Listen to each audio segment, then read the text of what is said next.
The chain rule is the first of 3 differentiation techniques you need to know for year 13 differentiation. And it applies when you have a composite function. So just to remind you what a composite function is, a composite function is one where y of x can be written as y of another variable of x. Okay. So say we've got, for example, y equals the sine of x squared. Then we could say that this is a composite of the functions sine of x and x squared. Okay. You're putting one function into another function. Okay, that's exactly what a composite is. And I guess the hardest thing about the chain rule is knowing what the substitution is to make in the first place. Okay, how are we going to break up this function into its 2 parts? Once you've decided that, and hopefully you'll pick up on that when I've done some examples, then dy by dx is equal to du by dx multiplied by dy by du. And although these are not fractions as such, they are their own notation, fractionally we can see that the du's kind of cancel and we are left with dy by dx. Now mathematically that's not very sound, but visually it's quite pleasing. So that is something that you can use to remember this rule. Okay, you're not given it in the formula book, you do need to remember it. Okay, so let's just crack on with some examples. I think once we've done some, then it becomes a little bit clearer as to what I'm talking about here. So what I've got is y equals 2x plus 5 all cubed, and I'm going to use the chain rule to differentiate this. Now, this particular example, we could use year 12 methods, because we could binomially expand this into a long cubic, and then we could differentiate each term separately. But it is quicker to use the chain rule. You are less likely to make an error using the chain rule, and there are many functions which you cannot use binomial expansion on when you do need the chain rule. So let's stick with the chain rule. What I'm going to do is I'm going to define a new variable. So I'm going to define, in this case, u to be 2x plus 5. And it's common practice to use the letter u in your new definition. This then makes the function not y equal to 2x plus 5 cubed, but now y equals u cubed. And don't forget, we've still got the u equals 2x plus 5. And now I can differentiate each of these individually. So I could differentiate the first one to give dy by du, so I'm differentiating with respect to u, to give me 3u squared. And I can differentiate this one, du with respect to x, to give me the number 2. And by my chain rule, dy by dx, which is what I want to find, okay, the derivative of the original, that is going to equal dy by du times du by dx, which in this case is the product of these two, which gives me 6u squared. And I don't want to leave my answer in u, because that's something that I've defined in the question, so I should define that back in terms of x.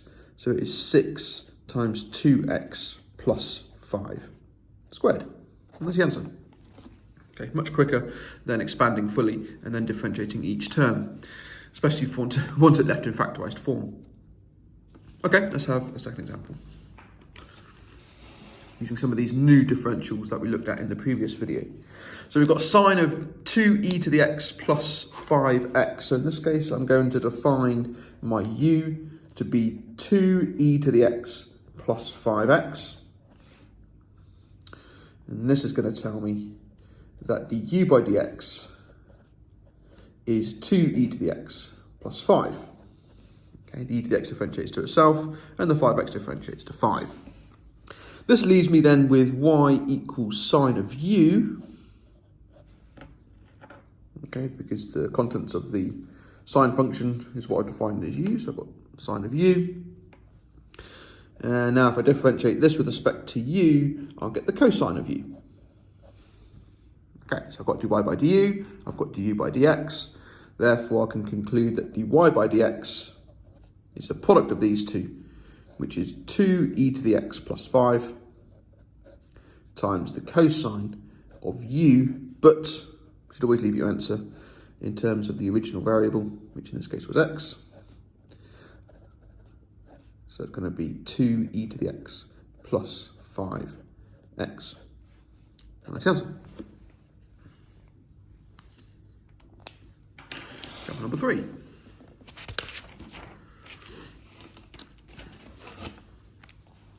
Okay, I've got 2e to the sine x. So we can see that it's e to the power of sine x. So the first function is e to the power, the second function is sine of x. So therefore u is going to equal sine of x in this case. Du by dx therefore is the cosine of x. Y is 2e to the u. So dy by du is 2e to the u, because e to the u differentiates to itself. And then I can multiply these together to say dy by dx is 2e to the sine x times cos x. Or I'm going to write 2 cos x times e to the sine x.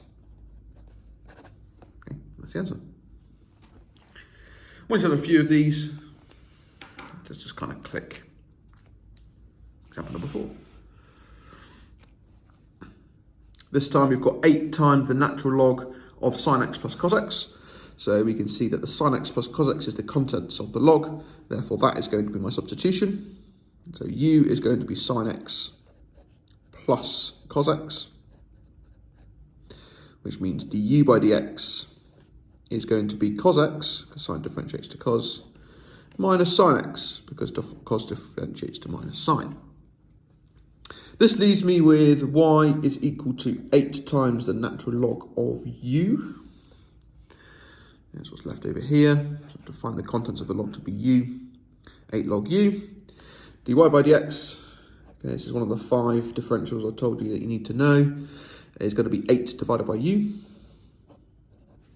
There we go. And u is, of course, sine x plus cos x. So that is sine x plus cos x on the bottom of the fraction, and 8 on the top. And then finally, multiply those together to get dy by dx. Oh, sorry, that's dy by du, not dy by dx. dy by dx is the product of those two, which is going to be 8 cos x minus 8 sine x divided by sine x plus cos x. Okay, there we go. And one final example. Y equals sine squared of the square root of 3x minus 1. And this example is a double composite. So we've got 3 functions going on here. So first of all, let's just define u to be the contents of, let's define u to be sine of the square root of 3x minus 1, so that y is going to equal u squared, okay, because this is sine squared of this function. So that's given us that. dy by du is 2u. Okay, now I need to differentiate u with respect to x, but this is going to be another chain. So we're going to say u is equal to sine of v, where v is the square root of 3x minus 1. So I can find du by dv by differentiating this. So that is the cosine of v. And now I need to find dv by dx. But I need another chain to differentiate v. So I'm going to say v, I'm running out of room now, it's a different colour. V is going to equal the square root of w, which is, of course, w to the half. So dv by dw is a half w to the minus a half. And w, don't forget, is the contents of the square root, which is 3x minus 1.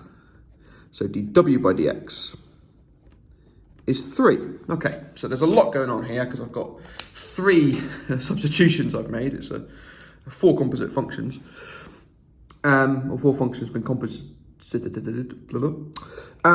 by dx then, dy by dx, that's going to be dy by du times du by dv times dv by dw times dw by dx. Okay, so this is a long chain, but we can see the principles still apply because the du's will cancel, the dv's will cancel, the dw's will cancel, and you're left with dy by dx.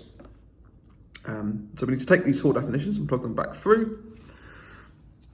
So that's going to equal 2u, but u was that thing, so it's 2, so write this underneath, 2 times the sine of the square root of 3x minus 1,